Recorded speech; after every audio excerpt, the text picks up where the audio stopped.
Welcome to AusHammer. I'm Uncle Adam here with Rusty and Brinley. Hey guys, chilling out. Another fantastic show. What is this? Episode 22. Joined by the amazing Uncle Adam from Tabletop Minions. Absolutely honored to have you. That it is. Thanks for having me. Thanks for having me. What is the time where you are right now? It's about 9 minutes after 4 a.m. My goodness. What kind of terrible human beings forced you to get up at 4 a.m. in the morning?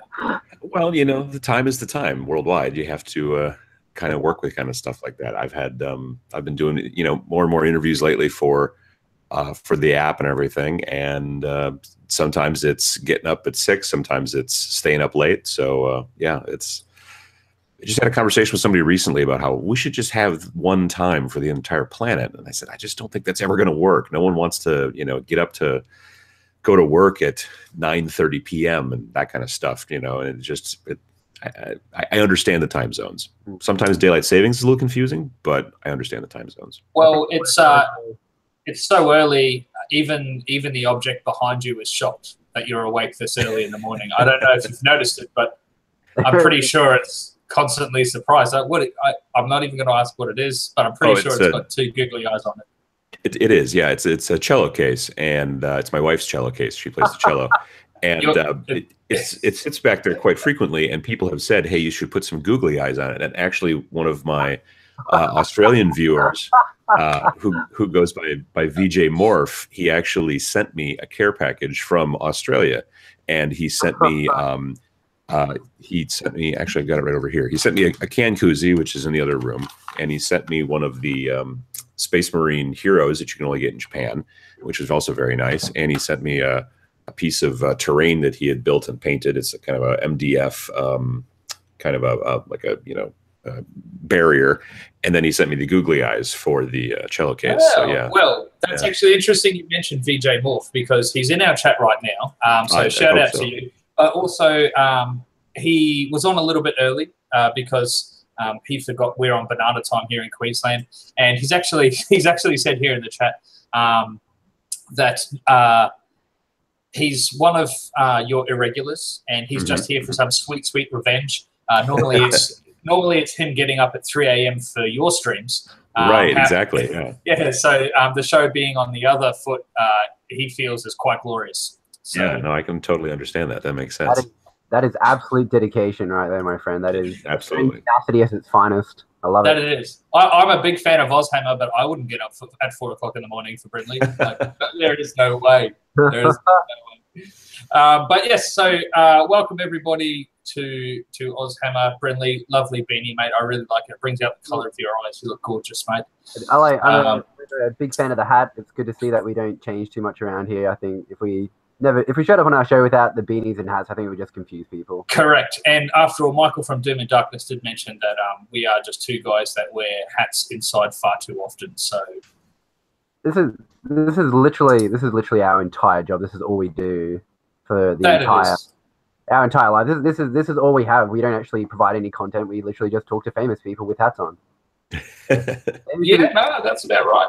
Maybe we should call it two dudes with hats. Like, I don't know. Well, that can be AusHammer 2.0. Now, before we get into all the news and events here in Australia, Uncle Adam, tell us, what have you been up to lately?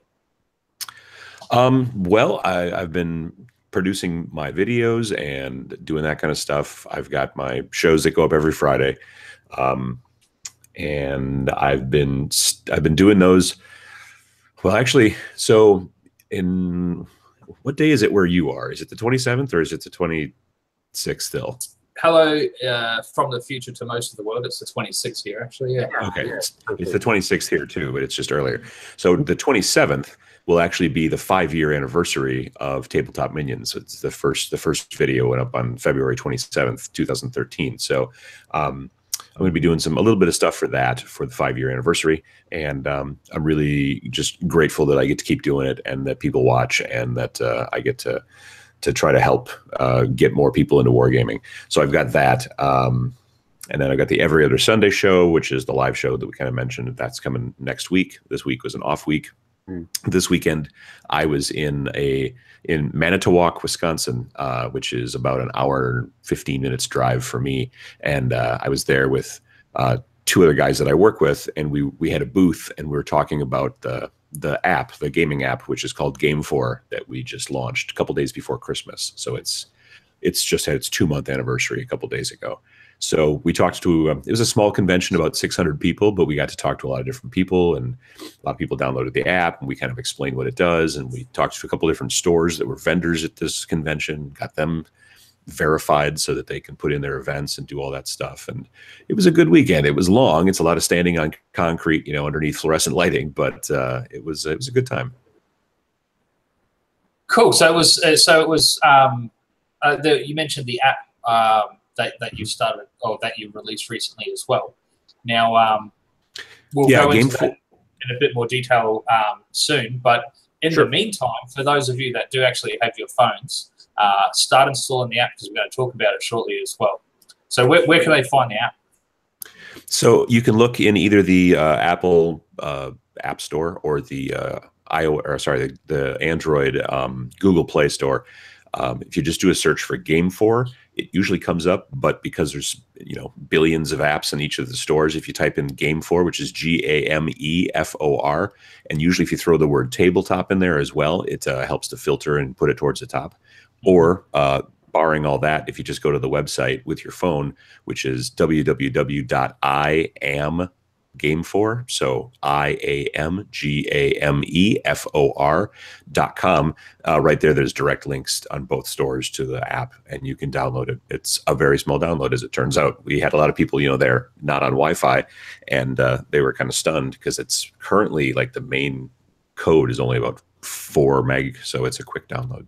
Yes, there's absolutely nothing to it. For those of you who are actually interested in going, for some reason, for us Australian users, the Android store is fairly easy to find, like app-wise, but the Apple store seems to be a little bit overly difficult. We just can't seem to get the algorithms to work down this way. But if you definitely head to the website, that's the easiest way to do it. They've got a snazzy little link, throws up, it'll give you 2 options, Android or iPhone, and you should be able to work out which one you need to go to. Don't give away too much, Brindley. Start installing it now, and we'll get back to that in a second. It's a good app.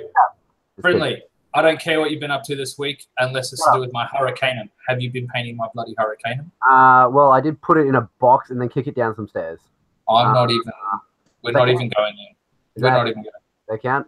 Someone dropped some of your stuff off at me at work, and so I also put that in a box and kicked that down some stairs. Yes, so that would have been my Nagash, and my 2 units of Morghast Archive. So thank you so much, man. I really appreciate that. That's really nice. I'm pretty sure I messaged it to you right after I sent you that picture of me kicking it across the floor. I can't remember. It was weird, but it was okay. It kept me occupied. I spent most of the day finding higher and higher staircases to kick your stuff down, which is really convenient because it turns out there's a lot of staircases where I work. So I appreciate that. That was good. So basically, what you're saying is that your hobby achievements so far is kicking my stuff. Yeah, pretty much, and microwaving Hurricanums. But that's to be a later job. No, hold on. I've actually got stuff to do. Hang on a second. Have you done anything this week, hobby-wise? I am not finished with you yet. All right, here we go. Oh, yeah. Okay. So, thanks, Timmy, for sending me my box of death.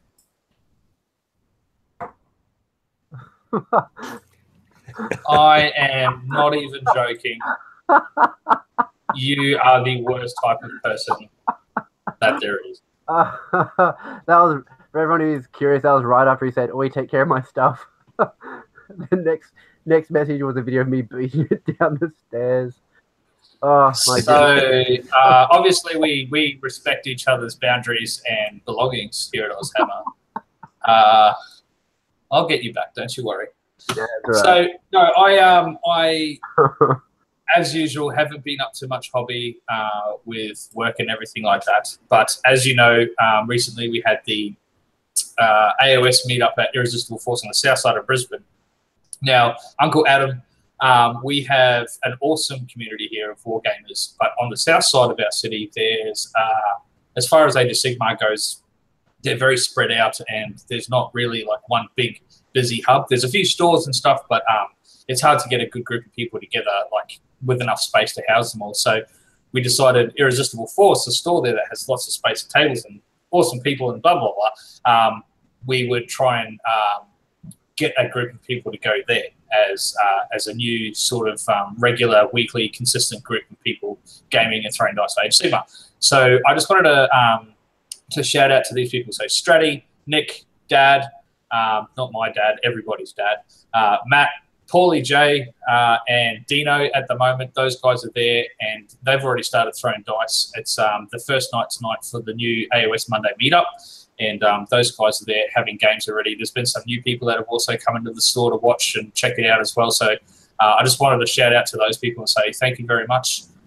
It's important that we encourage dice throwing all parts of our city, and now that there's something there on the south side, I think it's a really good opportunity for you guys to build that and just capitalize off it and make something awesome out of it. Because us on the north side, well, we're sick of playing each other, and we'd like somebody new to beat. So, you know, bring it on, practice hard out, and I think it's going to be really good. And a shout out to Irresistible Force as well for hosting it and providing tables, mats, terrain, and everything. So they've been really good as well. So that's something that I wanted to say I've been up to for hobby, because that has been my little side project thing as well, to try and encourage Age of Sigmar. So, yeah, definitely a hobby, and there's probably nothing more important than encouraging local events and being able to encourage other people to get to stores and get to places where they're able to game and experience the joys of throwing dice. So, you know, to you, yeah, did a good thing. I have been painting as per usual. Are you still? Oh wait, I'm screen sharing now. Here we go. All right, hold on. So professional. Oh, there we go. Oh, you are just absolutely amazing. You know what? I had this all sorted before, and then. Yeah, sure. All right, are you ready? I'll present you to everybody. There you go. All right, are we presenting? Right, so been doing a bit of work on a librarian. So I'm doing a little bit of a commission project with some Imperial Fist, which is actually a really fun job. And this has been mostly done with an airbrush. I don't know if you can see, it's up here, just a bit of a, try to go for like a bit of a blue to contrast more with the yellow and kind of get like a glowing fist. But I'm just mucking around with the airbrush here. I didn't really do No, it just looks like the ugliest Stormcast models I've ever seen in my life. Here's one of the minutes painted up. Oh yeah, that's cool. Just been smashing through it. I'm really enjoying the yellow. I thought you were really enjoying it, are you? Because I'm pretty sure I've got messages from you saying, "Oh my God, how long do these name characters take? Please, God, make it stop before I claw my eyeballs out." I'm gonna be honest. I have definitely got a system down for painting like bulk troops, as you can see here. But when it comes to like the individual characters, I'm like, well, I've done these troops for really high quality, and I now seem to be in a position where I need to kind of up the ante for the characters, so it all kind of doesn't look like the same standard.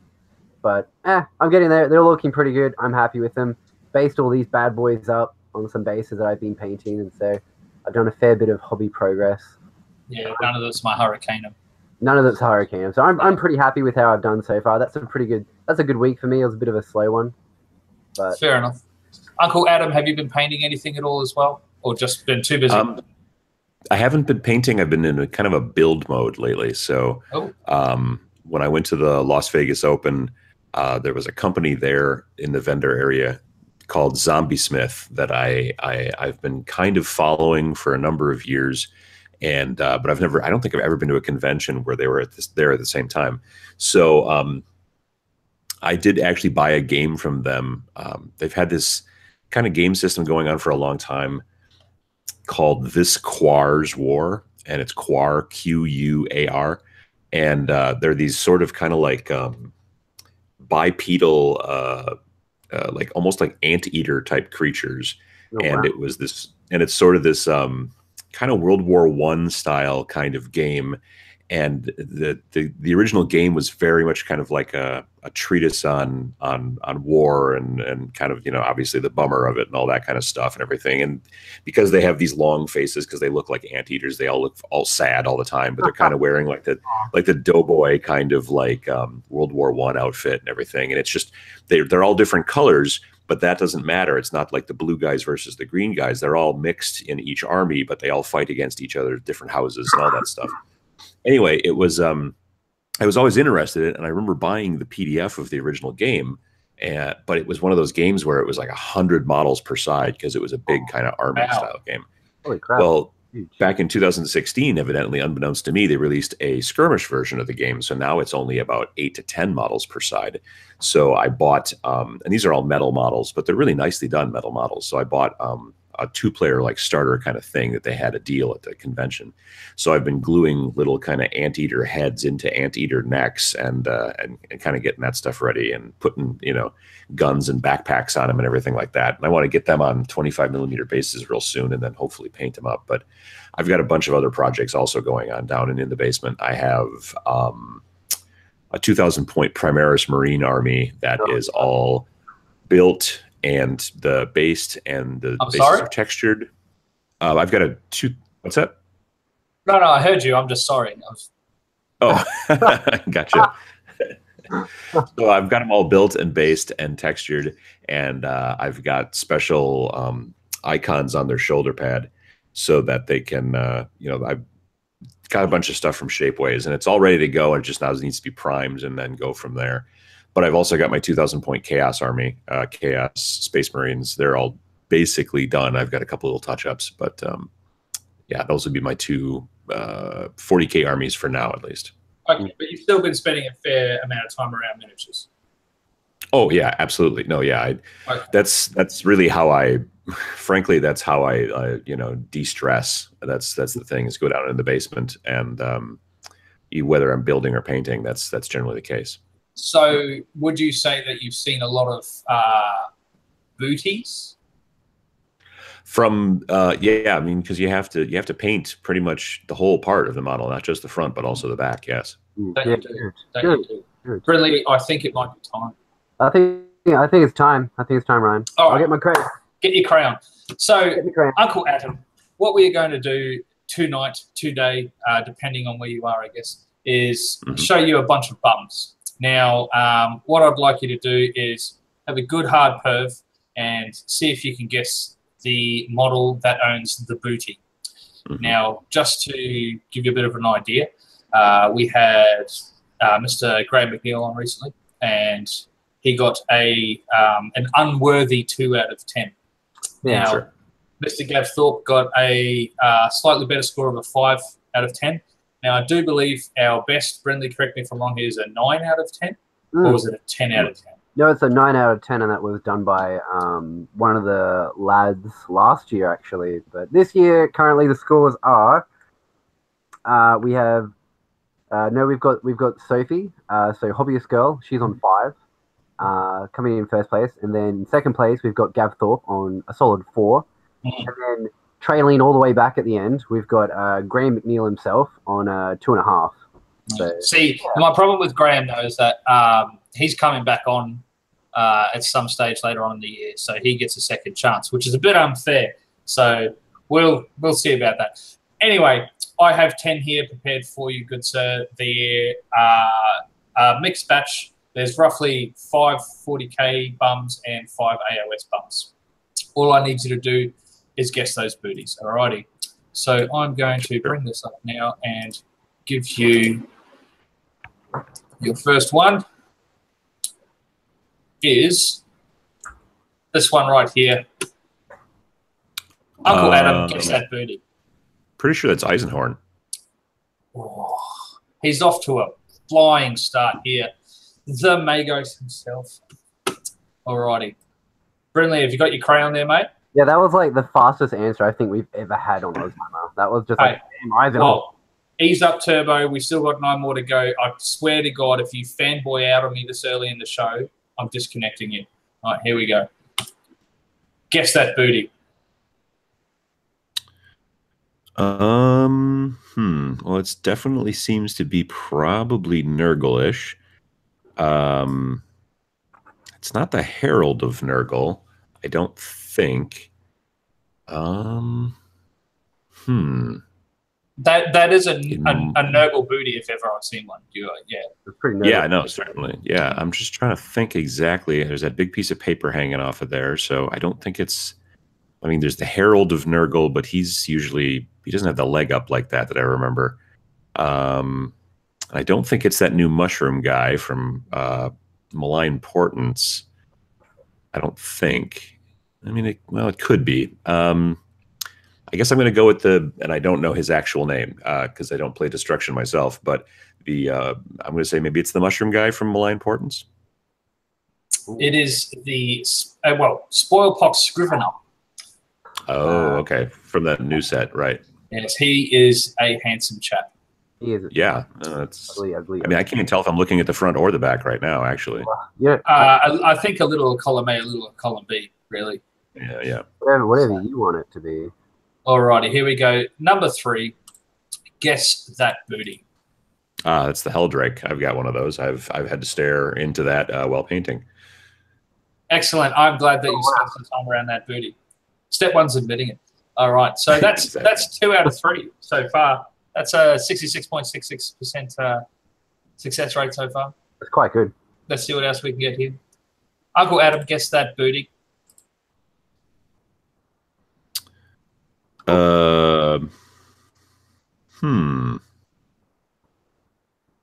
That's a tough one. It's real small. Looks like he's got some sort of symbol or something hanging off of his belt, if you can call it a belt. I wouldn't think it would be a Tyranid necessarily. It could be kind of a carapace thing going on. Might be Tyranids, but they're not usually into jewelry. Gosh, that's a tough one. I'm gonna say maybe some sort of Tomb King skeleton, maybe. It is a Oh, keeper of totally wrong. secrets. Oh, see, yeah, I don't. I should have. Yeah, no, I don't play any kind of like demon dudes. Mostly, I generally don't like. Like, I like Nurgle quite a bit, but I only like very specific Nurgle, like the Putrid Blight Kings, yes, but any kind of like Nurgling or kind of like comic relief sort of Nurgle, I'm not into. And these guys obviously aren't. This is more Tzeentch, I'm pretty sure. But yeah, I don't mess around with those Tzeentch pals too much. Oh man, Well, I think what this is really doing, and this is the whole purpose of Guess That Booty, is to find out what bums you don't know, and then that really just goes to show what army you should buy next, I think. All right, here we go. So 50% success rate now. Guess that booty. Oh. That is definitely I believe, a Stormcast.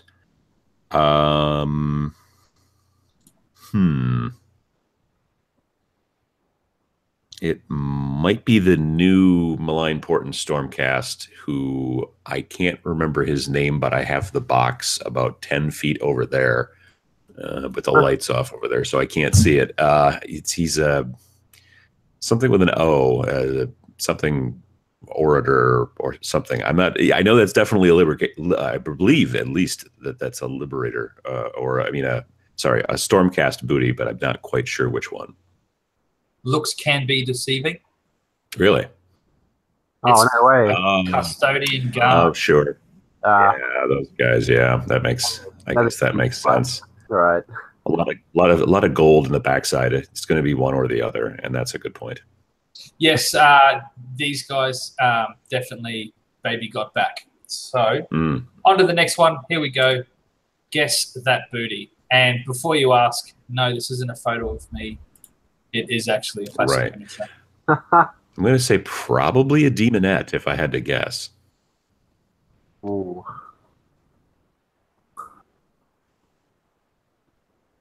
Oh, it's a new model. It's the... It's the Witch Elf from Daughters of Cain. Witch Elf. Elves, however we say it. Alrighty. All right. I know you've got this next one. You've got to get this next one. Here we go. Guess that booty. I will say this. It is 40K.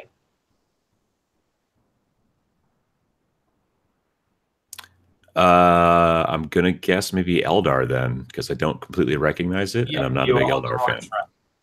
You're on the right track. It is the Cabalite warrior. Does anybody know what that thing's called? Cabalite? Carbalite? Carbalite. I don't know. I don't play the Xenos. Right. I'm gonna take your word for it because I don't, I think it's a bone singer. I don't know. I'm not sure. I really want, I don't know why, but I really want that miniature. I don't know, it's something to do with the eyes, the glowing of the eyes, and I like the green edge highlighting on the dark armor. It appeals to me. All right, number 8, we're almost there. Guess that booty. Looks pretty AoS to me. Yeah, this one is quite AoS, that is for sure. So there's a bell, which would make you think Nurgle, except that he's not green, so it looks like some sort of rat ogre or something. I think it's this big Skaven rat ogre, maybe? I can see where you're coming from with that, but it's a side or. I actually thought the same thing when I first looked at it. I thought, oh, that's quite ratty. That's kind of an older, And I like the Beastmen. I've got probably, I don't know, 10 or a dozen Beastmen in my Chaos army for Age of Sigmar. They're really nice. I like them. I do like the Beastmen. I like playing. I haven't. Yeah, I'd like to see the rules for this guy and see what the go is. Alrighty, here we go. Number 9. My personal favorite as far as models go. This one's really nice. Guess that booty. Let me see here. That is maybe more elven shenanigans, potentially. I'm not sure, actually. It's not one of the new sea elves, is it? They really should have been fishmen, frankly. We've got plenty of elves. We need fishmen. Amen. Yeah, I'm not sure. I'm going to say maybe some sort of sea elf. How about that? So, kind of. I'm going to try and pronounce this, and it's probably going to be torn to shreds and terrible.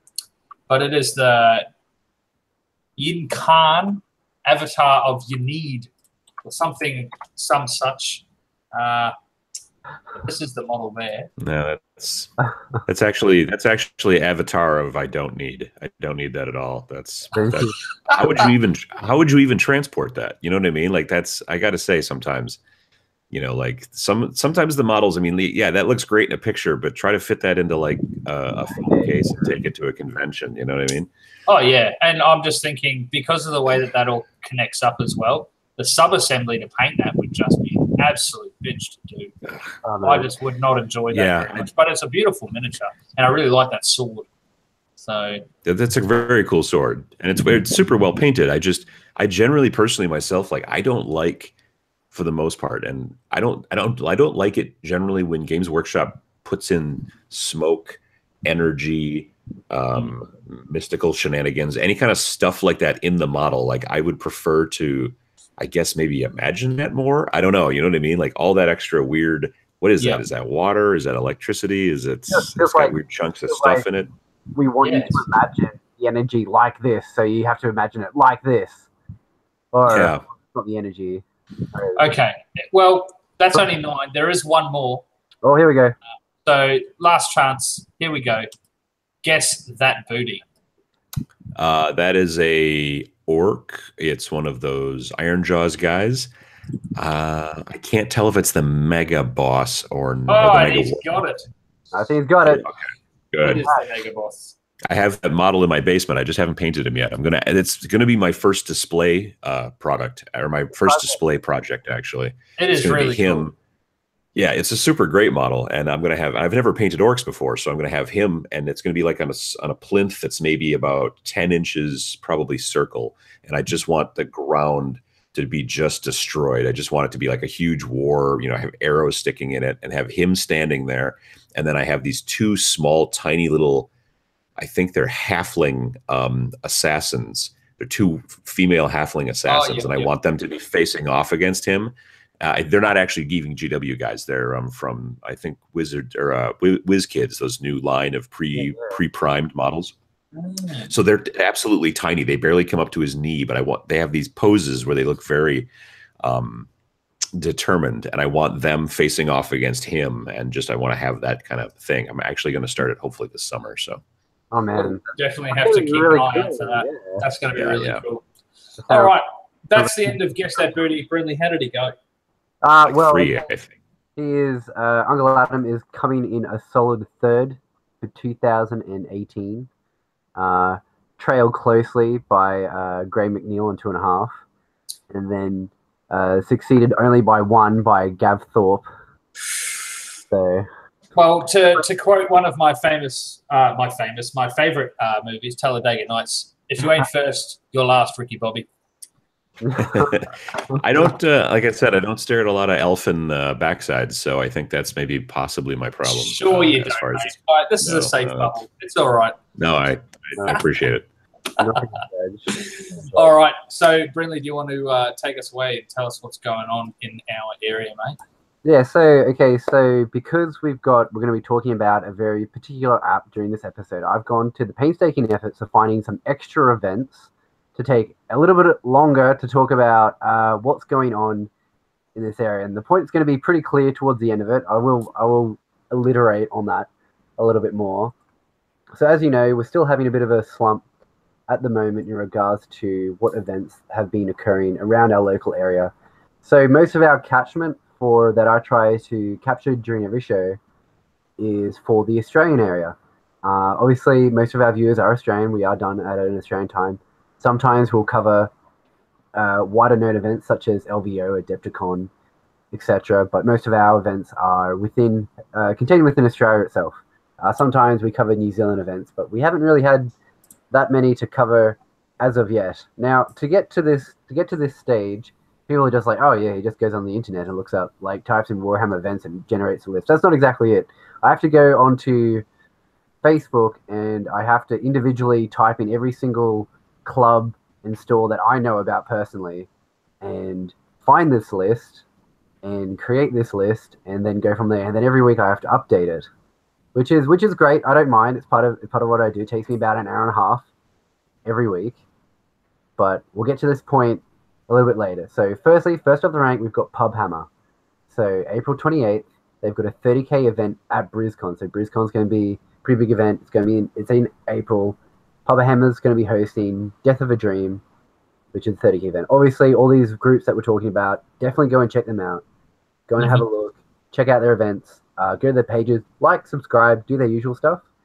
We don't actually cover any of the Games Workshop, any big stores. Obviously, they get enough publicity, and so if you guys are super keen on Games Workshop events, go to their pages. They're actually not that hard to find, whereas the smaller events are a lot more difficult to find.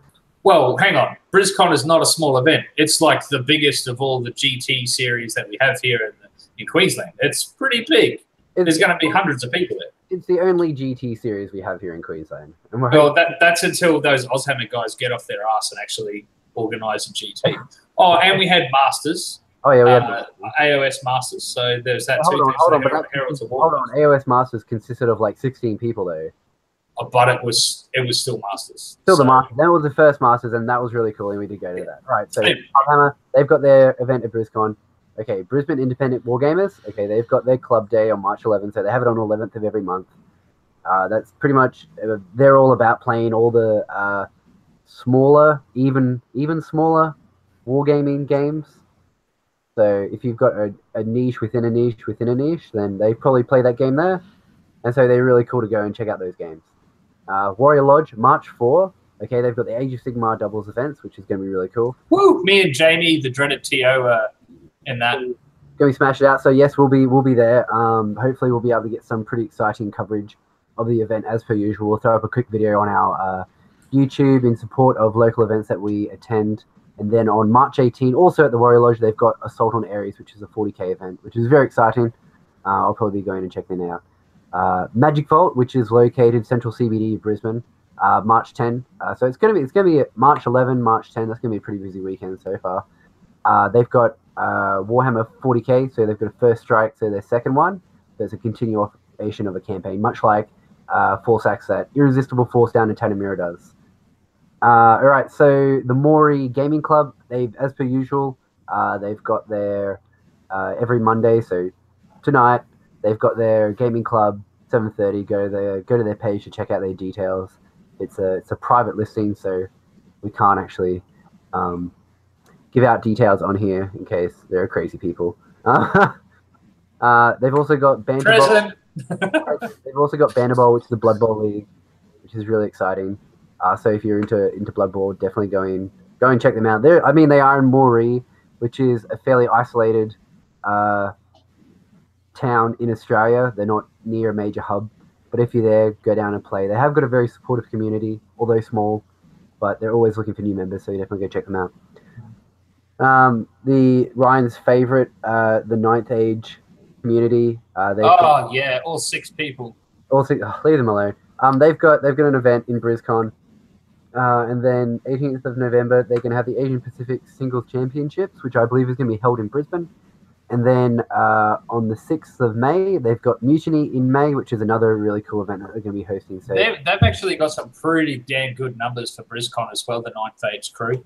They've actually gone pretty hardcore, and it's going to be massive. Like, I'm considering setting up for Ninth Age if I can work out all the rules, which is difficult for me. I have the intellectual capacity of a potato. Well, yeah.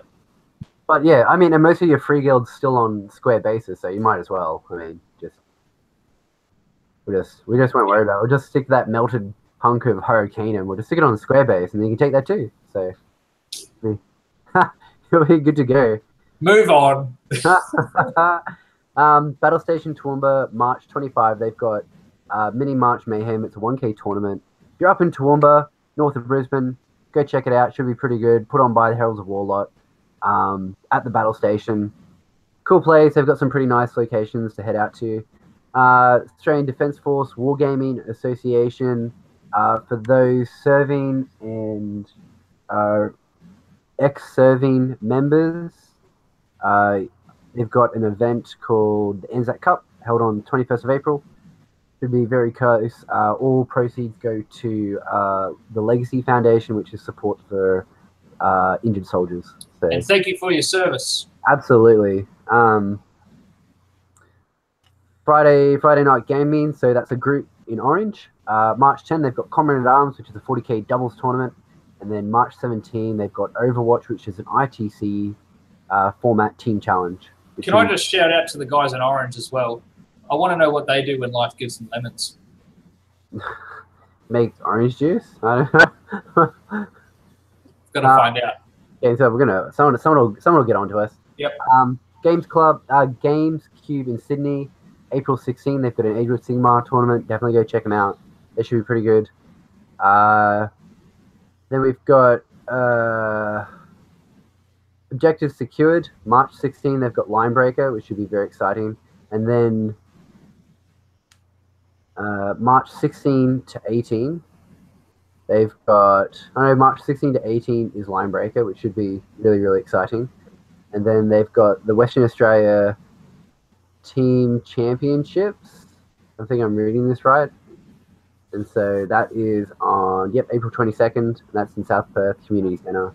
Linebreaker is actually a 2-day event. It's actually camping and Warhammer. That's pretty Australian, so definitely go check that out. It's an overnight 2-day event, so that should be insanely cool. Definitely go check out the people at Objective Secure. They make some amazing terrain, and they do a lot. They've been doing a lot of events lately. I think my newsfeed's pretty much flooded with some of the stuff they do pretty regularly. Then we've got BrisCon, 28th, 29th of April. AusHammer will be there. And then CanCon is gone. I don't know why that's still there. I feel silly now. And then last, we have Irresistible Force, our good friends down in Tanamura. Wonderful location. March 17, they've got Scouting of Tellus. That's a small 500-point tournament. Should be really exciting. If you've got a small force that you're trying out, like my Imperial Guard, or if you're starting out with a new army, definitely really, really easy to get 500 points put together, and you can just go down, have a couple of games. It's a great community. It's a great day. They're very central to a lot of things, especially a very large shopping center just across the highway. So it's not too far away to get food or refreshments if you so desire. Then April the 7th, 7th of April, we've got Forsax 2. I went to the first Forsax. That was amazing. It's a 40K tournament. It'll be very, very exciting.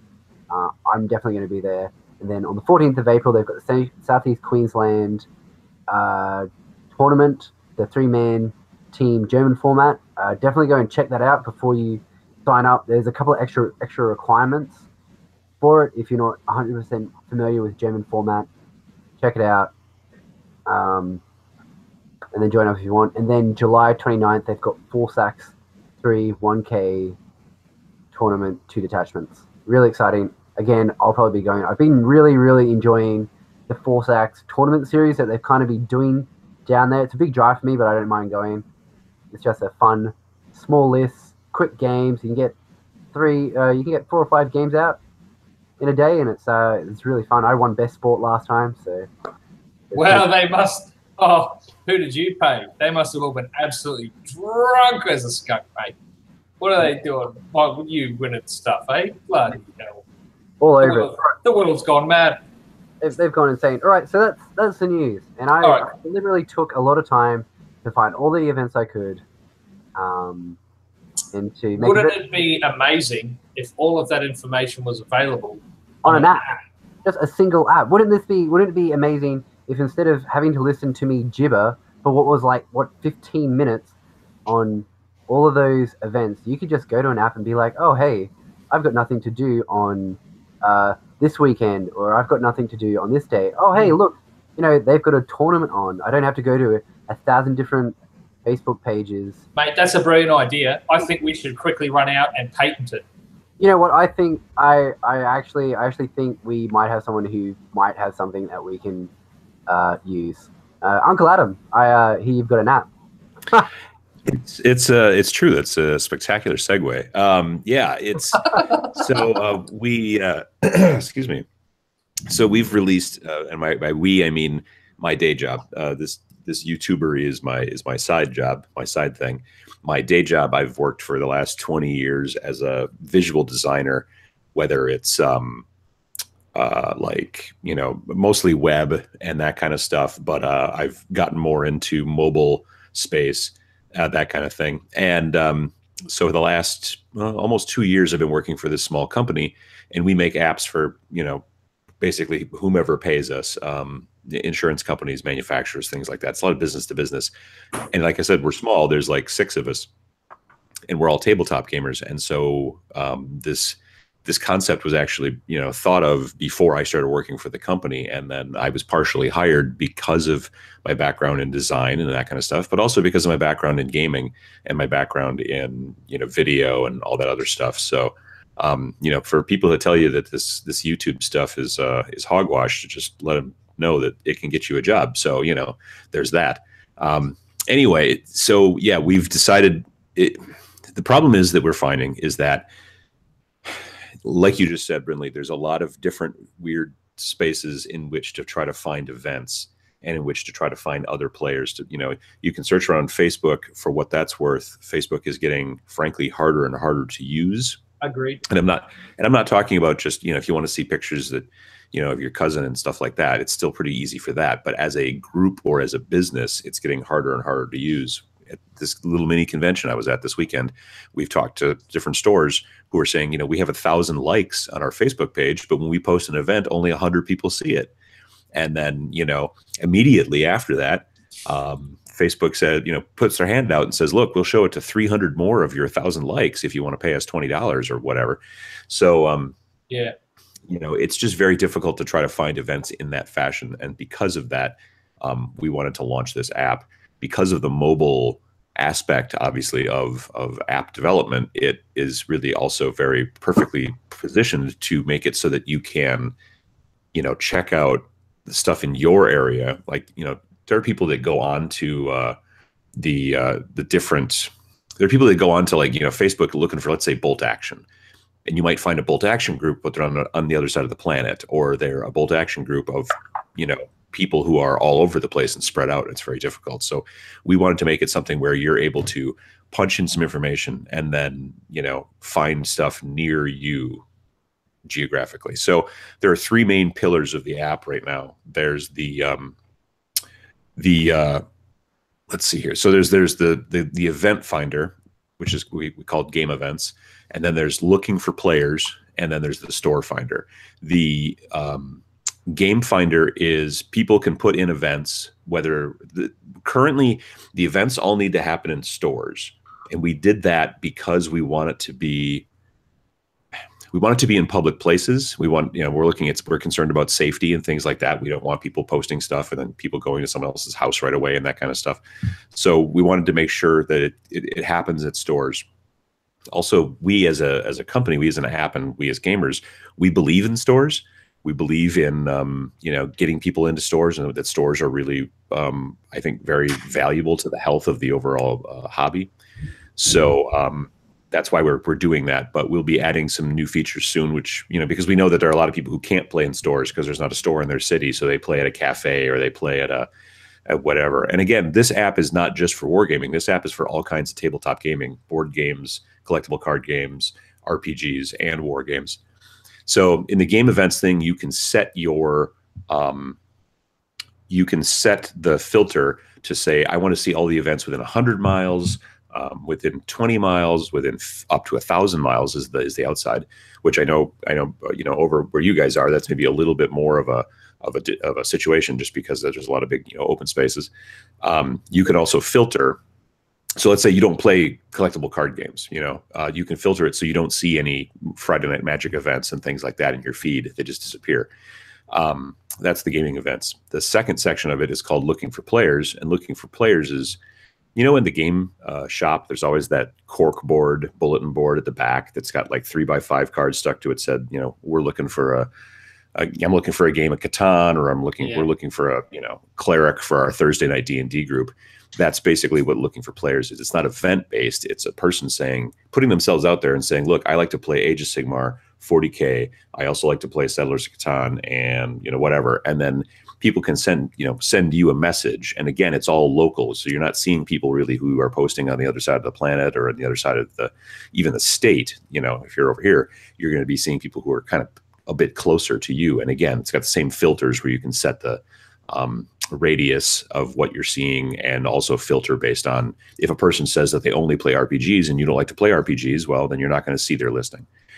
The third big pillar is the store finder, and we did a lot of research to try to find as many stores as we could worldwide through a bunch of different resources.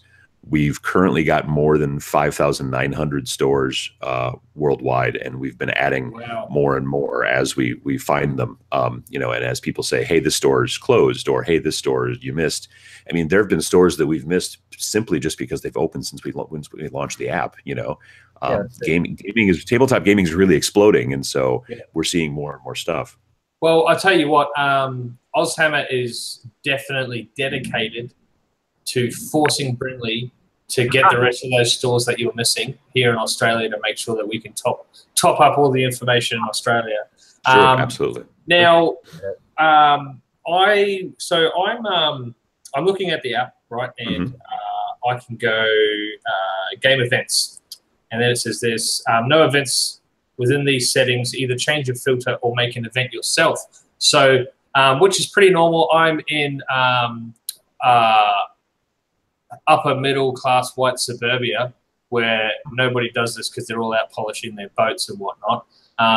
But if I wanted to create an event here, then I could hit the plus button and actually create my own event in your app, and then everybody else can see it. Right, exactly. So what we're doing is twofold as far as events.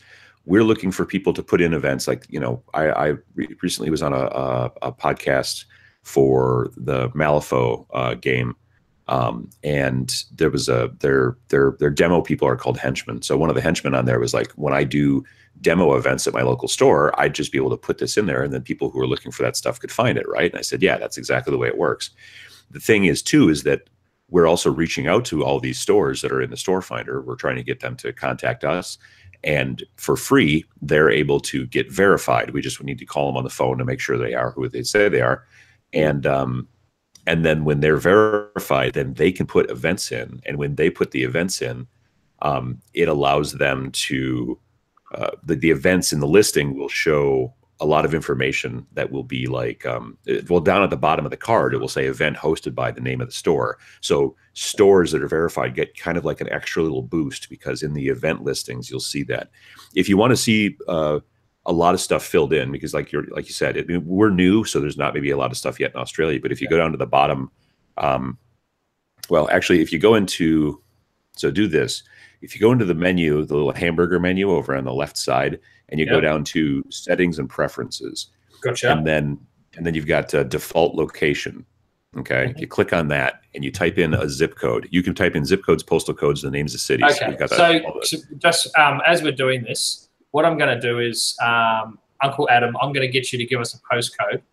And sure. The first person in chat to tell us one of the events occurring in that postcode will get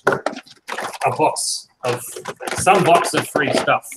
Nice. Alrighty. So, and it doesn't have to be in Australia as well. So if you know of a postcode that's going to bring up an event for sure, let us know. Oh, absolutely. Yep. So if you type in for a zip code, type in 54915. 54915 is the postcode. I'm seeing Appleton. Yes, Appleton, Wisconsin. That's where the office is. Okay. And then you hit take a look, I'm guessing is where we go from there. All right. And then just go back to game events, and then now you'll see a lot of stuff filled in, because we've been working with a lot of our local stores around us to get, to shows, so that when we go to like trade shows and things like that, we can say, look, this is what's going on in this local area. Okie dokie. So in that case, for everybody who's listening, you've just been given the postcode. In our chat, just let me know one of the events that is occurring there. I'm looking at them now. There's 3, 4, 5, 6, 7, 8, 9, 10. I am moving to the States. 11, 12, 13, 14, 15. Brindley, you're coming with me. 16, 17, 18, 19, 20, 20. Okay, so there's like at least 30. Somebody give me one, and we will definitely be giving away a free thing. I think I just want to point out that this is probably the only time I've ever seen an app actually provide face-to-face technical support. That's true as well. So this customer support score through the roof, like phenomenal effort. So what's going on there is that you'll see, like on any one of these events, which I won't say the name of because I don't want to goof up the contest, but you'll see down at the bottom, it'll say like, event hosted by Boardlandia, which is a board game shop nearby that's starting to get into other games as well. Or it'll say, event hosted by Chimera Hobby Shop, Appleton, that kind of stuff. So if a store is verified for free, again, like I said, they then get to, when they post their events, it will have that extra little call out. If a store, or if anybody else, like let's say you guys were going to have a demo and teach people how to play a Shadespire or something like that at your local shop, you'd be able to post stuff in there, and it wouldn't have that little extra event hosted by, but that kind of is the thing that shows people the differences. Our next big feature, which will become the new fourth pillar of the app, and we'll be launching in the next 2 to 3 weeks, is going to be clubs and groups. We know that, especially like in Europe, clubs are a big thing for wargaming because the stores are small enough that they don't generally have a lot of play space. So what happens is people get together and they start clubs, and then they do a lot of different stuff. They get, they have these clubs, they rent a place, they have club nights, so they come and play games on Tuesdays and Thursdays or whatever the deal is. Yep. And the problem is that's not a store. So we want to make clubs available for people so that they can then have their events in a place that's not technically a store and not part of that database. So we're adding that as the next big feature.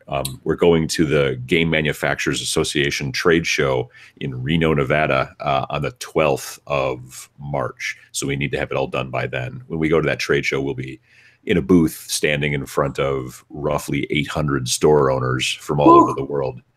So we're going to be, we'll be talking to a lot of different store owners, and that's going to really also help spread the word. So. Well, I know it's working because Benton5290 has found a Magic the Gathering game at Board Game Barrister. So Benton5290, if that is your real name, get hold of us on our Facebook page. Send us a message so that we know that we've got you, and we will organise to send you out a box of stuff. You have won a small box of Stormcast Eternals Retributors. So congratulations, and thank you, Irresistible Force, for providing some awesome prizes for peeps.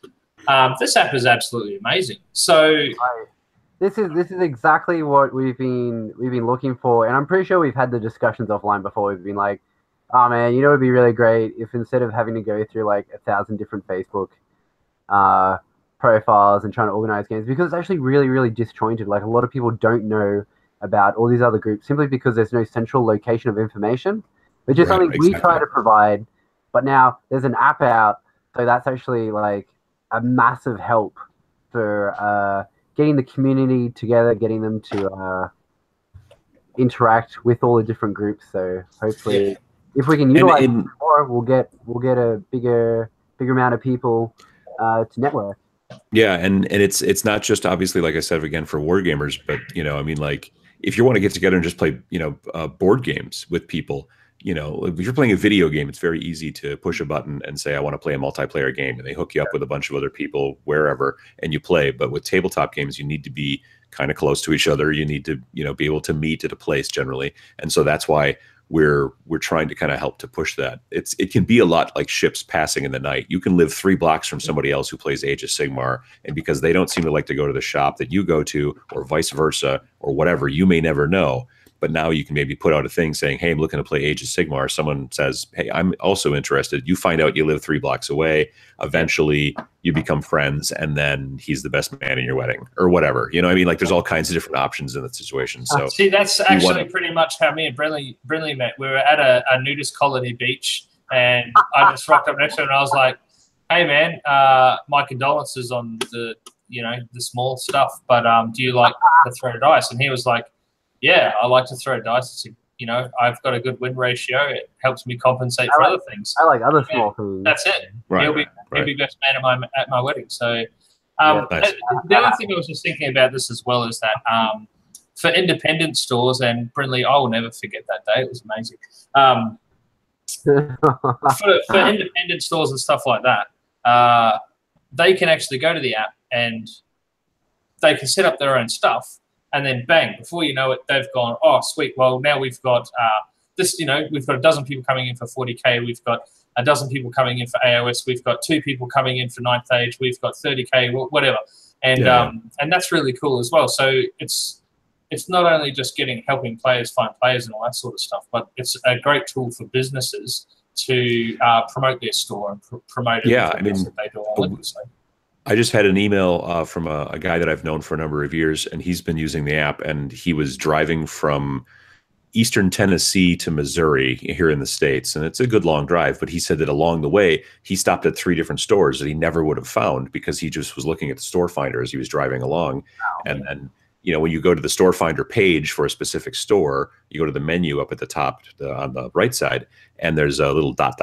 and you can click on that. And one of the things it says is get directions. So if you say, the address is there, and it'll just take you to Google Maps or to Apple Maps, whatever kind of phone you're using, and just give you directions directly to the store. So yeah, he pulled over at 3 different stores that he never would have found, just because it's in one place. So we've been really happy with the response we've been getting. We just opened up store verification probably about maybe 3 weeks ago. And some of the earliest stores, we obviously reached out to stores near us kind of as a test bed, as a beta test.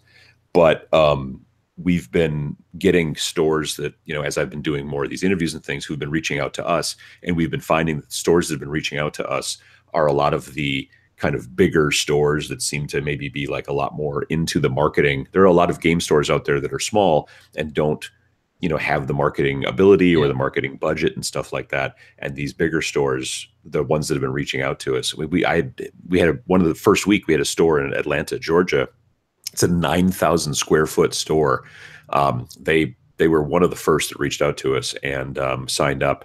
And then they said, hey, can we have you on an interview? We do a live show. And I said, okay, that's cool. And so we were live on Twitch and I think YouTube and Facebook. They have like 7,000 Facebook followers and all this stuff. And so it was really cool just to kind of spread the word. And because of that, I've had people reaching out to me. The place is called Gigabytes Cafe in Marietta, Georgia. It's just outside Atlanta. We had a store from Germany. We're like, oh, we saw you on Gigabytes. And so we wanted to sign up our shop as well. So we've been getting a bunch of places in Germany. We've been getting places in Poland. We've just been tracking the traffic and seeing what's where and everything. So yeah. Well, we're definitely going to push this because, like, off the top of my head, I can think of a whole bunch of clubs.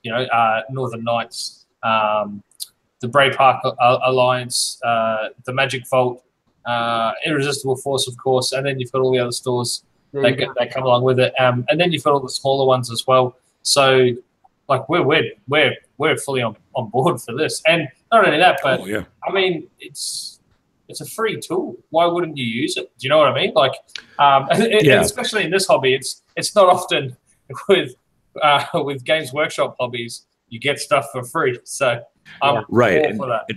And we want to keep the main situation for free, so people will be able to post for free. Stores will be able to sign up and become verified for free. Clubs will be able to use it for free when we launch that.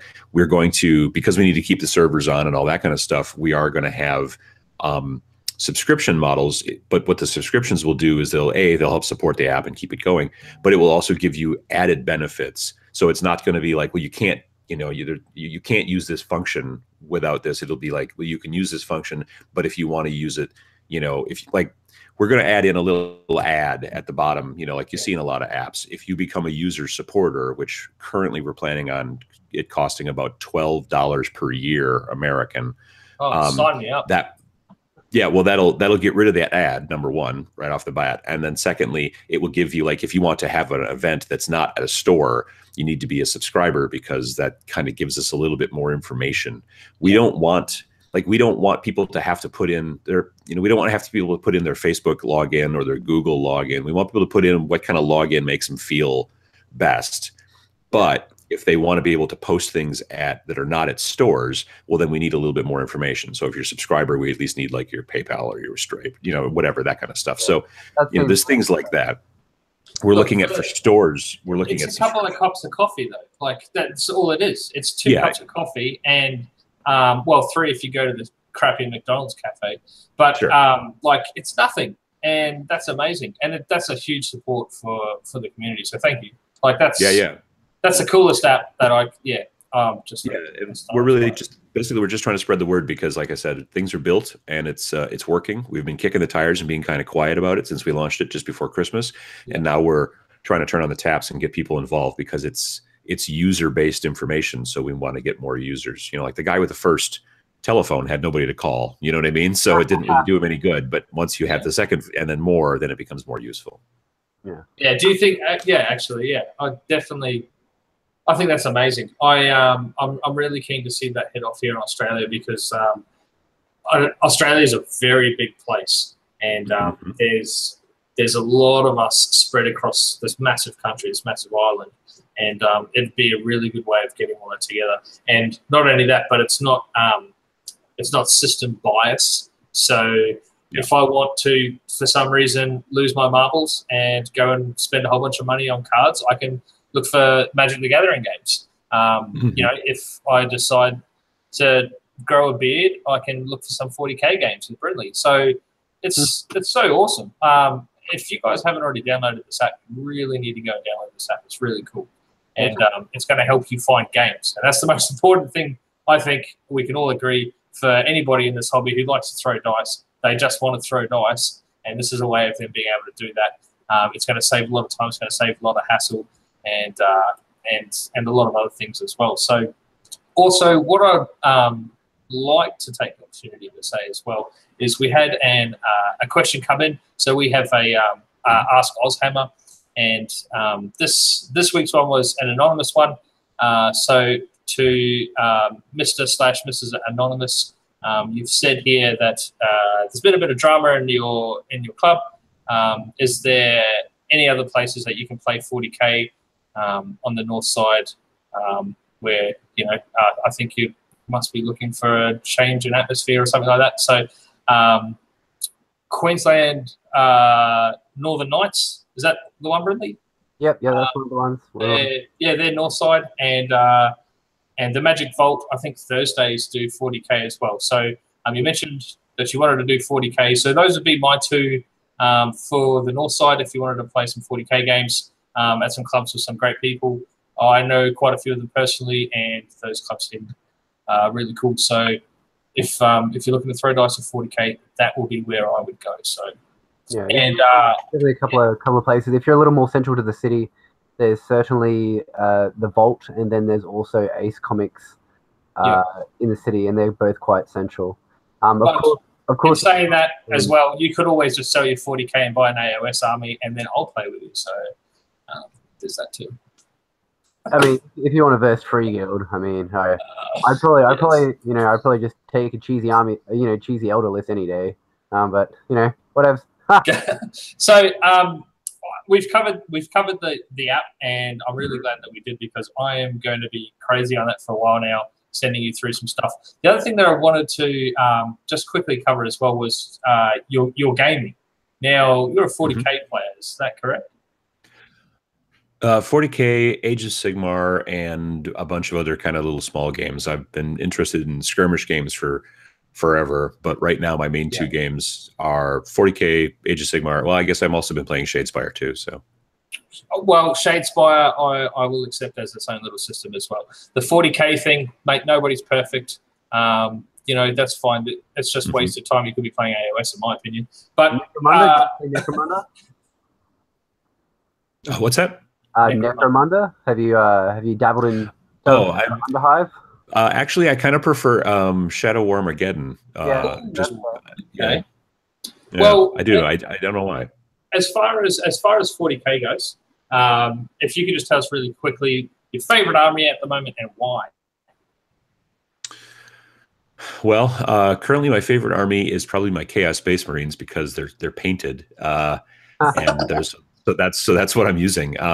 But I've always liked, my very first army was Tau when I first got into like 5th edition 40K. Oh yeah, no. well, that's great. the Tower. Brindley, he's gonna fanboy out for sure. Makes me so happy.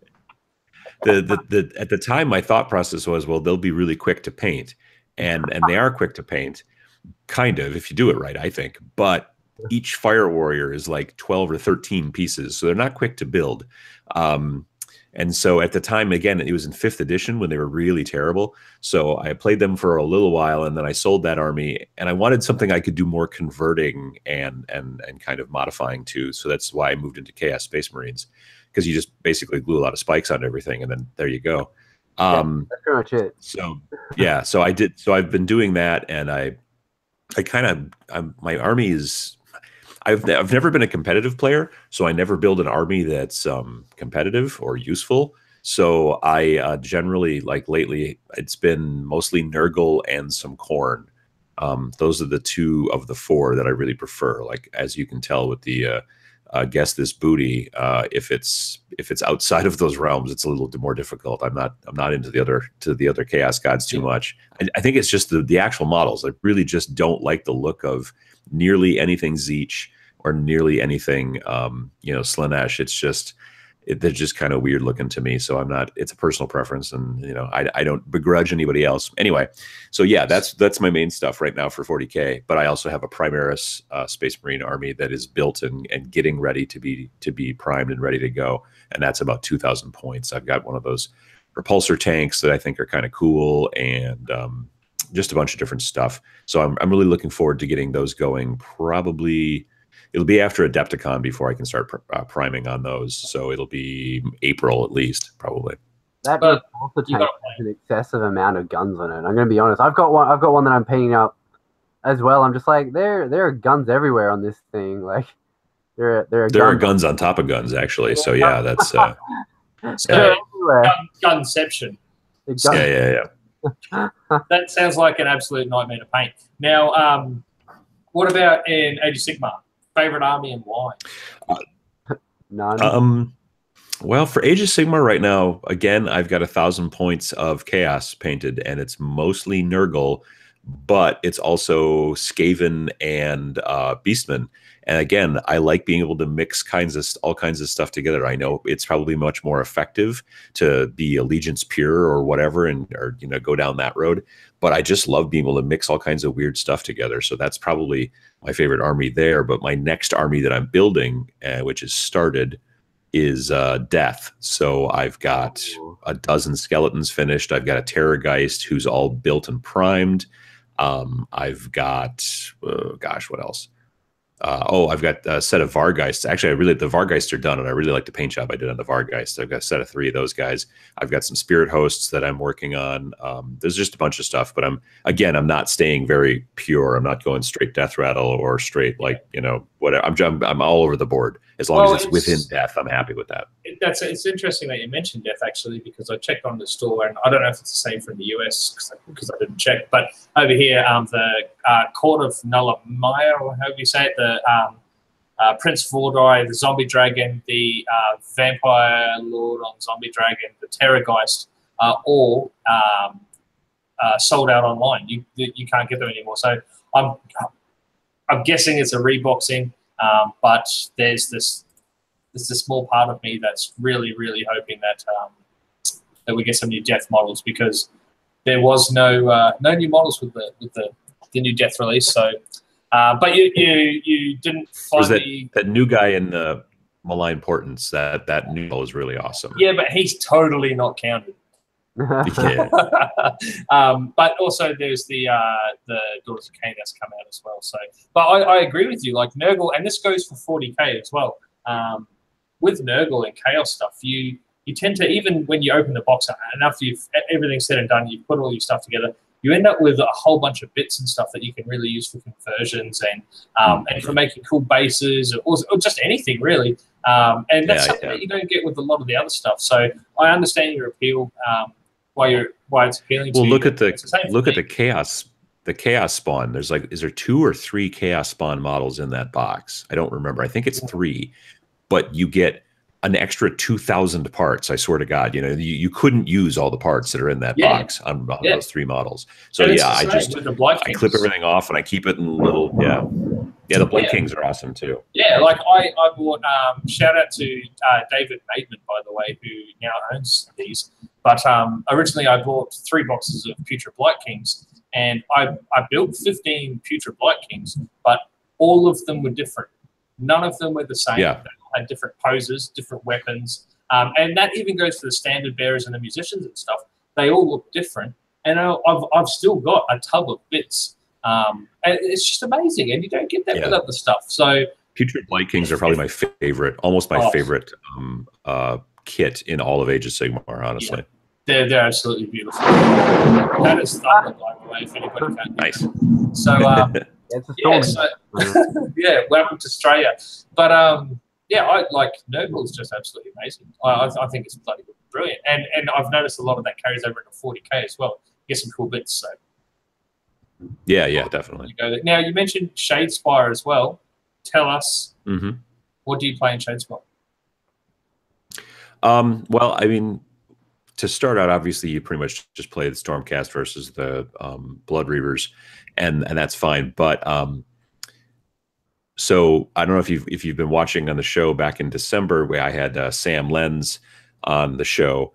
He's a friend of mine for a long time, and we live actually where I work. That city, I drive into that city, and he lives there. So we're 25 minutes away by car in most situations. Anyway, we did the Sepulchral Guard, or he painted them up. We did 4 different videos about the Sepulchral Guard, and I think that those are really amazing looking models. I've been told that as a force, they're not necessarily great. I've heard that the orcs are much better as a force. They are. I'm going to be painting the orcs very soon. I have the 4 of them built, and I'm going to do a video hobby vlog thing about painting the orcs and going through all that. So I don't know. Right now, I do like the Stormcasts in that game. I just like the way they play, and that's a lot of fun. But actually, sometime this week, I'm picking up the Fire Slayers and the Skaven, so I'm going to have all 6 of them. Oh, awesome. And then, yeah, once I get them done, I'm going to figure out, you know, like which ones I kind of like best. But one of the things I love about Shadespire is the fact that you can paint 3 guys, you know, or, you know, like I've never painted any orcs before. So the ability to be able to just paint 4 of them is rare. You know, normally you have to paint 100, you know, orcs. So just the ability to do 4, I think is gonna be a lot of fun. Now, you also mentioned earlier on that when you're putting your forces together, you're not so cheesy. Like, I'm trying to find a different word for whack, but there isn't. Like your armies tend to be more thematic and more fluffy and stuff like that as well. Yeah. So clearly, you've got an appreciation for the fluff as well. So yeah, I do. I've just never been very competitive as a player, and it's partially just due to my personality, and it's also partially because I think I'm just kind of terrible at it. Like if I wanted to be competitive, I don't think I could be, you know, like very well. I wouldn't be able to do it very well. But I also just don't have that competitive kind of spirit, I guess. I like to play and have fun. I think that gaming should be fun. And for me, that means having a good time, throwing some dice and everything like that. If you've ever gone to Adepticon, like the big, huge, you know, tournament that's happening, the big, huge championship, those people all look very serious, and they're there for 14 hours. You know what I mean? Just playing very seriously. And I'm like, you know, you're pushing around little toy soldiers, right? You know, I mean, have fun with it. Like you don't want to be. It's not supposed to be like an Olympic endurance event where you exactly. Outwill the opponent. They get to the point where, I mean, I used to I can appreciate small competitive events, but when it comes to like these massive events where they're competing for hours on end with like 8-9 rounds, like you kind of think to yourself, and there's a lot of the same lists that you're versing. You're versing the best of the best models. You're versing all the same sort of stuff. I just feel like it would become very dry and tedious.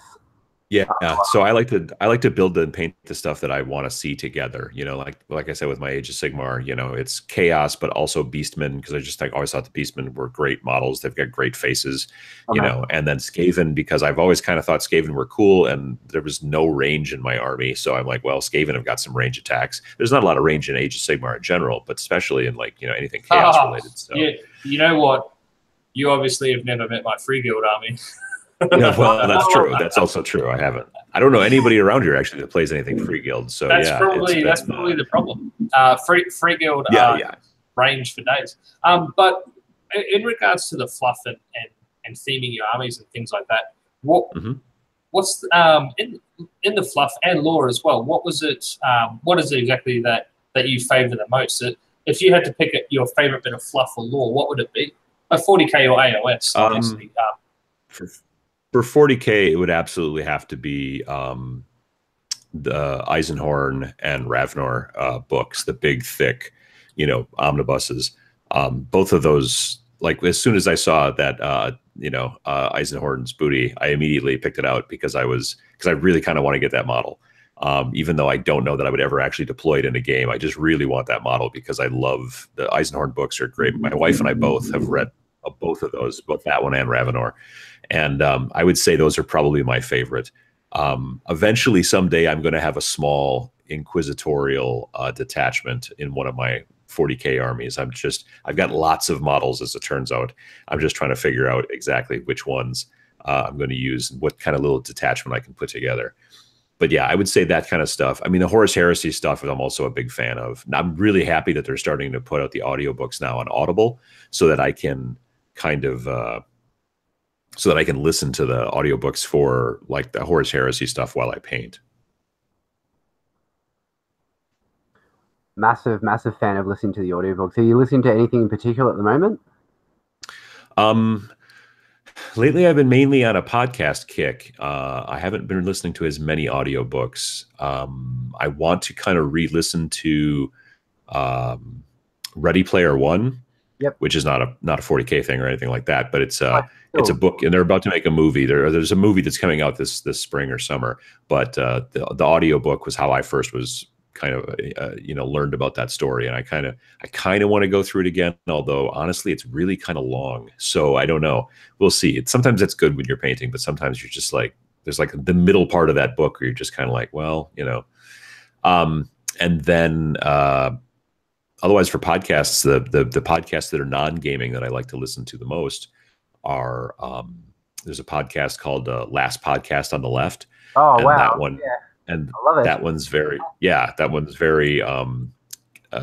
horror kind of based, but it's it's also, they talk about aliens and conspiracy theories and serial killers and stuff like that. Actually, Sam Lenz and I, the painter Sam Lenz and I, went to see them live in Milwaukee, Wisconsin this past July. So yeah, that was a lot of fun. Amazing. No, that is a really, really, for those of you who haven't heard of Last Podcast on the Left, definitely go check it out. Yeah. I've listened to it for a few times while I've been painting. My wife listens to it religiously, so nice. And then, I am an Eye of Horus fan. That's also a good podcast, if you can excuse a bit of potty mouth. Mm-hmm. A lot of good bunch of fellas. Yeah, they're a good bunch of fellas, and they really know their 30K and their lore as well. And I'm a massive Horus Heresy fan, which is something to say for a guy who doesn't play 40K. But they're really good as well if you're into that sort of thing, because I love those books. I think that I liked the 30K lore and fluff and all that because it just seemed like all the battles and everything was on a much grander scale. I like the 40K stuff as well, but it's more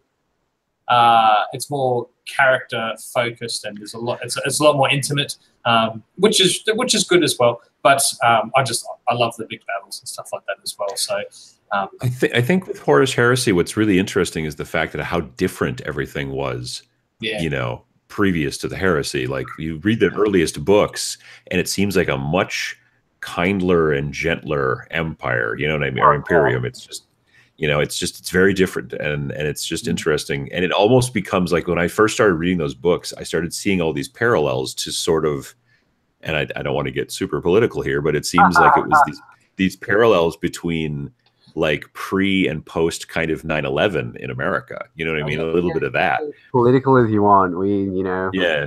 But it's basically we make fun of all Americans equally anyway, so don't worry about it. Yeah, that's fine. That's fine. But I mean, it's like, it's just interesting to see like how this is like how different things are now versus how different they were then. And I think that's kind of mimicked to some degree with the Horus Heresy stuff, So at least that's what it felt to me. For me, the first thing, and I remember reading the first book by Dan Abnett going, wow, that's quite biblical. So the first thing that got to me was you can see that there's some of the stories are taken from, obviously, the Bible and things like that as well. It's kind of seeped into there with the whole God Emperor and, his favored son taking a third or a half of heaven down to hell and that sort of thing. Oh, yeah, so absolutely. That's what made me go, now, And then I thought, geez, if they had these books when I was a kid in like Sunday school, I probably would have stuck to it. But that's what got me into it. Like, I thought, well, that's quite biblical, but epic at the same time. Now we shall turn to the third book of Horus. Yeah, that's it. It's just the book of Lorgar. But and that's what that really sort of got me into it in the first place. And then obviously I found Age of Sigmar, and the rest is all history. But I found that really, really cool. And that's what did it for me. But also, what you say is definitely correct. It seems much darker in the 40K, like everyone's lost their faith in humanity altogether. So it's definitely a lot darker. And there's some really cool stories in there as well, like assassin stories and things like that. So, but that's just something that I've picked up. You seem to be a very fluff and lore kind of guy more than a whack and cheese kind of guy, which is refreshing, if I may say so. Yeah, I think it's like, I appreciate that. I think it's just it to me, it's just more enjoyable for me when I get to think about these little people that I'm painting and like what they're doing and all that kind of stuff. And I'm not looking at them as statistics in how I'm going to win. I'm more interested in the story and that kind of stuff. I don't know that it necessarily helps me paint any better. I like to feel that it helps me paint better. But yeah. Yeah, no, definitely. And there's also a lot of stuff around hobbying and playing and things that I guess your knowledge of the lore and the fluff and all that really comes through in a lot of your tutorials and things as well. Even stuff for like you did one on the proper use for green stuff and things like that. And right. I couldn't help but watch videos like that and go, oh, I remember reading about that. Or, oh, hey, that look, that after that's done, that kind of looks like the character in the book, or and things like that as well. And it really comes through in a lot of your work as well, which is I think one of the reasons why I'm drawn to your content. So the fluff and the lore side of things is really awesome. Yeah. I think one of the big parts about your videos are basically like your insight into the hobby. I think that's something I prefer watching more than your tutorials on how to, because I think for those of us who have been doing it for a number of years, these are insights that a lot of us share, and I think you definitely tend to put a particular twist on it, and you're like, oh yeah, no, I understand how that works. Like he's just put it into words for me. So I think that's something that I listen to a lot, and I agree 100% with your not going full competitive with your lists. Like before, I had my Tau lists, and they were incredibly competitive. And I've actually started Imperial Guard Mordant Acid Dogs list, and they're incredibly fluffy. Like I've gone into like how a regiment would run, how what advisors each regiment would have. Would they be mechanized? Would they have specialist weapons? Like how? Yeah, like oh man, I'm getting a lot more enjoyment out of building and painting my Acid Dogs than I did my 2,500 points of Tau. Like I mean, God bless their blue cotton socks. Like they kicked ass in 7th, but. Well, maybe if you could just shut up and enjoy painting my Hurricane, we would all be a lot better off for it. I mean, maybe it's because your Hurricaneum's, competitive. I've just got an adverse reaction to it, and I just want to stick it in a microwave every 30 seconds. Bastard. So, for those, and I'm going to say it anyway, just because it's what you say, but I don't think there is anybody out there that isn't aware of Tabletop Minions. Check out the page, check out the YouTube channel, and check out the website as well, which is currently under construction or undergoing improvements. Yeah, the website's not. I have it mainly because of the email. I have started adding things to it. Yeah, but I have last year was the first year of doing this. I started a very small little convention actually here where I live. Yeah. And so it's called the Tabletop Minions Expo. And it was, I think we had 65 people last year. And so I'm hoping to have maybe 100 this year. So yeah, the website right now is, it's tabletopminions.org. But if you go to tabletopminions.org/TMX, then there's new stuff there. There's information about the convention. It's an expo, really. I like to call it an expo instead of a convention. But otherwise, yeah, the website's not got a lot of content going on beyond that. Mostly it's, the YouTube channel, obviously, Facebook. And then I've got the Tabletop Minions Paint Showcase Club, which is a group on Facebook where people I get people to share the stuff they're working on and to ask questions about like, well, how do I paint this and how do I do that? And a lot of people answer. And it's a really good community. It's creeping up on 10,000 members. So it's been cool that way. 10,000 members. How long has it been? Yeah. About 2 years, maybe. I think a little bit. Yeah. That is impressive. That is quite impressive. That is actually pretty impressive. So what I've done is at the bottom of the description of this video, you may need to refresh your page if you've been watching live. But at the bottom of this video, there is a link to the Tabletop Minions YouTube channel. Now, I encourage everybody to go there, check it out. Some of the best content that you're going to actually find. Personal preference, mine was the working to your hobby deadlines. It was a few weeks ago now, I think. But that was a really cool video for me because I have trouble getting motivated, amongst other things. So there's a lot of really cool content on there, and I definitely encourage you to jump on there and have a look. Have a look around on the Facebook pages as well, and just kind of soak it all up because it's all there for you for free. And there's been a lot of time and effort that's gone into it. More time and effort than me and Brindley have put into ours, that's for sure. And Absolutely. And the production quality is quite good. Uncle Adam. Well, thanks. Yeah. Yeah. I've always been kind of a photographer nerd. It's what I went to college for. It's what was when I was in college. I worked at a camera store, so I wanted to learn more about video, and that's honestly why I started the channel, is because I wanted to teach myself more about video production, and I figured I should apply it to my hobby, and because otherwise, what else am I going to make videos about? Well, I mean that's pretty much how me and Ryan started AusHammer. We kind of just sat down and we're like, oh, we kind of spend at least one night a week talking crap about a hobby. And I mean, it'd be way better if our wives thought we were actually doing something productive. So Right. let's just do a channel. We'll just start a channel, and then they can just leave us alone for like 2 hours, and they can think which is really fun. And for those people who don't know, Uncle Adam Tabletop Opinions, they do some really, really amazing content for those of us who've been probably for a really long time. They've got some really politely worded motivational videos that are able to really get to the point of some issues that a lot of us struggle with, especially when we come to painting large amounts of forces. And I think one of your videos, it was sometime last year, I think it was like around June or something. It was all about just sitting down and painting, like just putting time away for your hobby. So choosing instead of sitting down, like everyone has time for this hobby. Everyone has time for this hobby.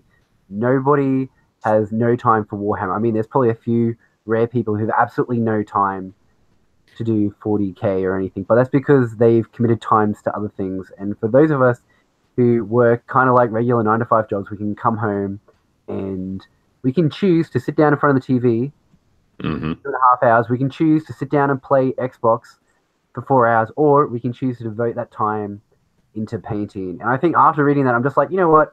I'm going to take a crack at this. I'm going to sit down and I'm going to actually start painting for 2 hours every night. And I put down the Xbox, I start watching TV. Hang on a second. What were you doing freaking 10 minutes before we went live? Yeah, no, but this is playing GTA. This is now. Xbox but bastard. every night, it's like I do, probably except for Mondays because we're doing the cast, it's 2 hours of painting. And my painting has excelled phenomenally. And from that, I've been adding to an Instagram, and just being able to have that tiny little bit of self-discipline to form a habit, I found has made the world of difference for painting. So, well, in our chat as well, one of Benton's actually mentioned The Price of Perfection, saying it's a great video on TTM. Yep. We've got a couple of other people here mentioned how great TTM is, and they enjoy the stuff that you're putting out as well. They've mentioned Patreon and how awesome that is, because you've got the irregular level support there as well, where they get that once a month. They got that small group stream, which they really enjoy as well. So you guys got to go and check it out. Now, before we finish up for the night as well, just so that you're aware, Uncle Adam, Brindley and I are quite hopeless. It has gotten to the point where there is too much AusHammer work and not enough AusHammer people. So we've been out on the search for 2 new team members to join our crew, and we put word out there, and we actually ended up with 173 applications, which is pretty good considering it's not a paid gig. So so we managed to shortlist 10, which was very difficult as well. And this is from guys and girls from all over the world, not just Australia. So, and then out of those 10, Brindley was an absolute asshat and gave them a mission each, which had 3 steps in it. Yeah, every applicant had. So Ryan kind of just wanted to do something really boring, just get them to design like a picture or something. Like, no. You know, we can make this much more difficult than it really needs to be. And admittedly, it was. So it was a 3-part step, and it was quite a difficult task. So the first thing they had to do is create a GIF for an event. That wasn't terribly difficult. That's something me and Ryan do on a fairly regular basis. Next thing they had to do is actually find a local event or a local group that we haven't already interacted with, or we don't interact with a lot, and get some information off them for an event.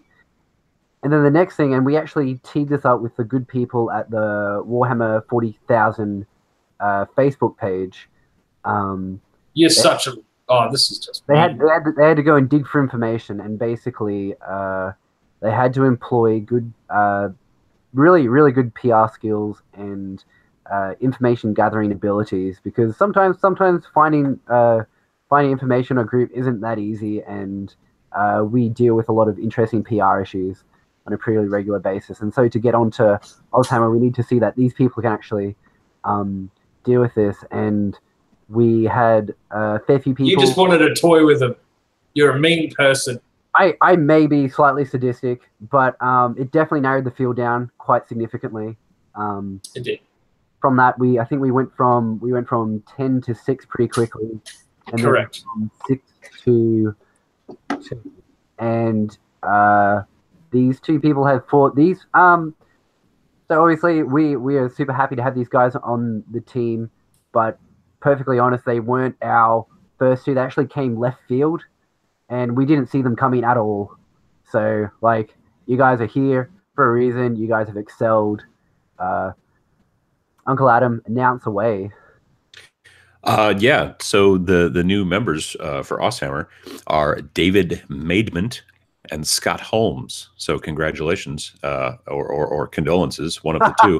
Probably the latter. Probably the latter. Yeah. And so good luck going forward on that. They're going to need it. We've got a whole rigorous routine of phasing probably for the next couple of months. Terrible initiation. I have been watching Old School Uncut, so I've got a few ideas. There was a bit of Fight Club in there as well, so we'll see what we can come up with. Mm-hmm. But first rule of AusHammer is you don't talk about... Oh, wait. No, that doesn't help at all. That doesn't help at all. But I think what we got really lucky because the people that were chosen have actually managed to show that they'll be able to help us, and that was the main thing, is to be part of the team and be an active part of the team as well. So the two that were chosen weren't chosen on anything other than merit, and that's not to take away from everybody else that applied as well. Like, there was some amazing stuff out there, but at the end of the day, we could only pick two. And when it came down to speed of response, quality of response, and everything else, it was just these two just kind of scraped in there, but it was really close. So on behalf of AusHammer, we welcome you, Brindley. Are we not welcoming them yet, or like? Oh yeah, no, they're welcome. First. Are you sure? They've definitely survived a fairly rigorous testing. Not to say that those other 10 finalists, like everyone who made it to that last stage, you guys went through a pretty serious level of like checking, and there was a lot of marks that you guys had to pass to get there. So everyone, like, even though you didn't make it to the last two, everyone did a fantastic job, and any club or any other cast that you guys decide to assist and help with, you guys are definitely going to be an asset. So correct. And we've got a lot of plans moving forward, and I don't think we're going to be at 4 for very long. We're like, seriously, just watch this space, because if this accelerates at the rate that it's been going so far, we're going to have a pretty decent sized team. So. Correct. And I think Uncle Atom, if you're ever in Australia and you need some guys to hang out with and make content with, we're always here. However, you will need to pass a few of Brindley's crappy tests first. May have to wrestle a crocodile. I don't know. We'll see how we go. Oh, wow. You call that a knife? But yeah, no, so congratulations, and I hope the rest of the community out there will welcome David and Scott as well.